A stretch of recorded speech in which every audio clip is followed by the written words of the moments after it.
Hi everyone, welcome back or welcome to another episode of Life with Marion and Joe in my Fall in Love with Fall Decor for 2022 series. I think I lost count. This might be episode 12 right now. Today I'm going to be finishing up in the foyer with the table in there, and I'm going to keep it really simple because of the overabundance on the newel post. If you didn't catch that video, I'll have it linked below. Check it out to see how I did what I did. So we're coming to an end of my fall decorating in the house. So that means next up will most likely be the fall house tour. I still have to do outside a little bit, and my bay window. For those of you that know me, you know I like to do a display in my bay window.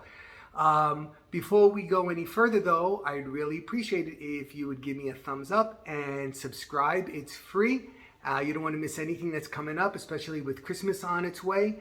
And also drop me a comment. I would greatly appreciate hearing from you. I try to read through all of them. I do read through all of them, and I try to answer as many as I can.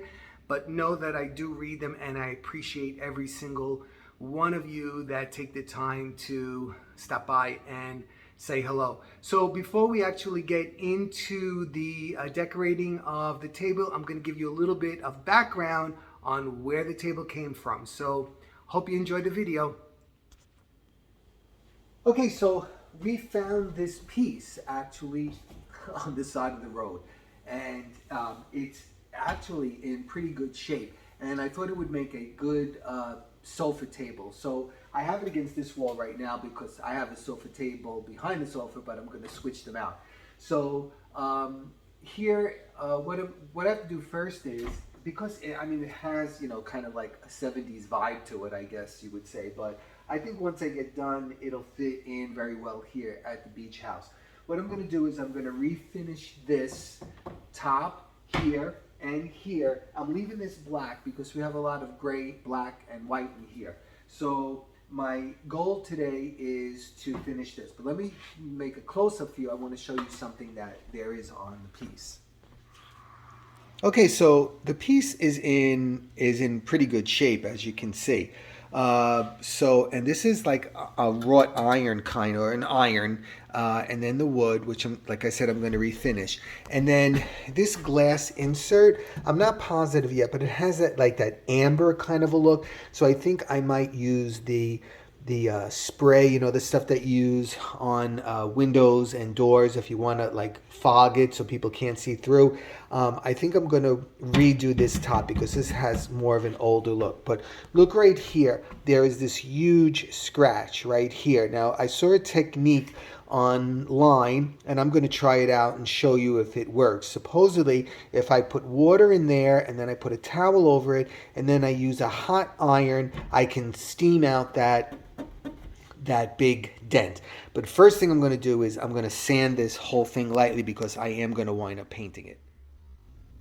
So it turned out that I didn't have to do that steam trick at all because it sanded right out. So I prepped it, I wiped it down, and now it's ready for its paint job. So I guess I hope I never have to use that steam technique, but I will use it if I have to. Okay, and here we go. I just used black gel stain on it, and that was it. Nothing else but that. All right, I'm going to use 2 of these candlesticks lamps, and you can see I also painted that black as well. But because there's no back to this, there'd be a bunch of wires hanging down, and I can't stand wires. So what I did was I put a couple of nails here and here, and then I used floral wire to tie it here, and then I came down here around the back of this, and I used the twist ties so that the wire is hidden.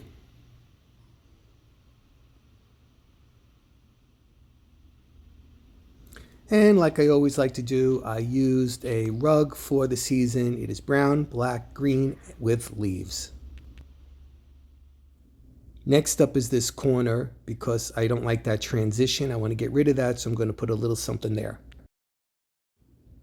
All right, so I had one of those apple baskets. I did a gourd and a couple of pumpkins. All right, so this is what I did down here. I just added in some pine with some pine cones with that big gourd. and a flickering candle there, and a few more pumpkins down here in this corner.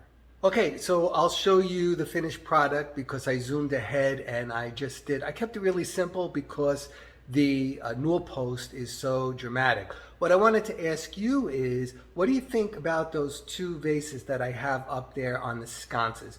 Should I add branches up there, or should I just leave it as is because I have so much else going on? I'm curious to see what you think. As always, thank you so much for stopping by, and I would appreciate a thumbs up and drop me a comment. Like I said, it helps me out a lot, and subscribe, it is free. So I'll show you the end product here with music and without me talking. Okay, everybody, thanks for stopping by. Have a good day. Stay tuned for that.